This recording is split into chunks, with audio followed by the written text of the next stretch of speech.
Well, there are about 100 U.S. senators, not about, they're literally 100. About half of them have decided to keep Brett Kavanaugh off the Supreme Court no matter what.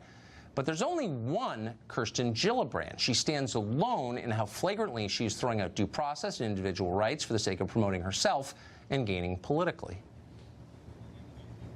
I've heard from both sides, and I believe Dr. Blasey Ford, and I believe Ms. Ramirez. You have women who are telling these stories about what happened to them and credibly accusing Judge Kavanaugh of violent behavior, of sexual assault, of behavior that is disqualifying. That was Harvey Weinstein's personal friend, Senator Kirsten Gillibrand of New York. Seth Barron has covered her and watched very closely. He's the associate editor of City Journal, and he joins us tonight.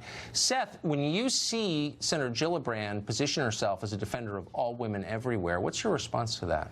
Well, you know, I don't know how it is that she's heard the two accusers and agrees with them, because have they really said anything yet? I don't know. But good question. Look, she has a long history. Senator Gillibrand has a very long history of embracing whatever's expedient and dispensing with whatever is no longer expedient.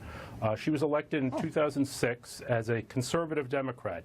Al D'Amato was basically her mentor and arranged for her to become the senator after Hillary Clinton became Secretary of State in 2009. She was a conservative Democrat. She had an A rating from the NRA. You know, she had been a Philip Morris attorney. And then when she became senator, she very quickly tacked left.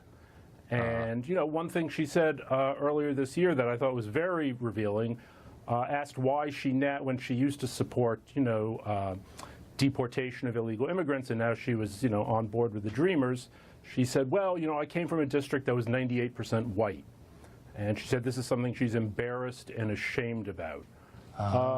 So, you know. I get it. So she's embarrassed and ashamed of her former constituents who launched her political career after she was a cigarette lawyer, and I think she worked for Harvey Weinstein's law firm, yes, as well as, did. of course, being his good friend there.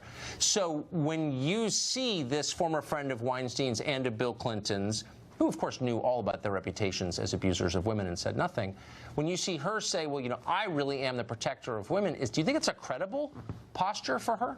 I mean, it's consistent for her. This is exactly what she has done throughout her entire career.